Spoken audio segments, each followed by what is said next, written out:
Let me read you both something that Maureen Dowd wrote in her column this week, and it's quite inflammatory. She wrote this, and she's talking about the incident at the speech before the joint session of Congress. The normally nonchalant Barack Obama looked nonplussed as Nancy Pelosi glowered behind, surrounded by middle-aged white guys, a sepia snapshot of the days when such pals ran Washington like their own men's club. Joe Wilson yelled, "You lie," at a president who didn't.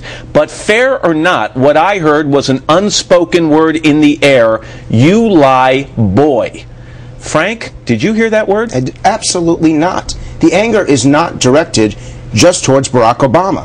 It's directed towards members of Congress. It's directed towards the Senate. It's directed towards the media, towards unions, towards institutions that we feel have failed us. Michael, did you hear "you lie, boy" in that comment from Joe Wilson? That and a lot more, "you uppity in," and so on. Here's the point, Matt. You really heard that?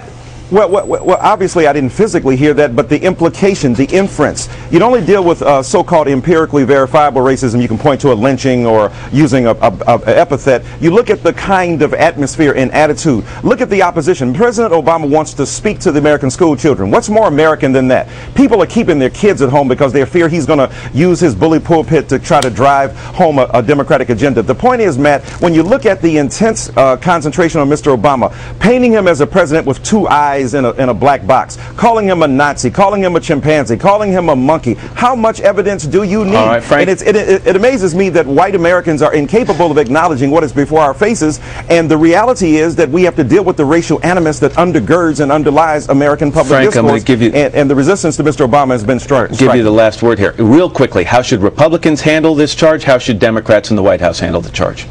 I've interviewed almost 1 million people. I will tell you point blank, he's wrong about this.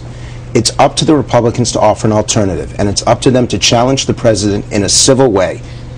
But in the end, if they don't understand this isn't about Barack Obama. It's about fear of the future, fear of control, loss of freedom. Frank Luntz. Fear of a black planet and fear of a black man. Please, Frank Luntz and Michael Eric Dyson. Gentlemen, thank you both. I appreciate it.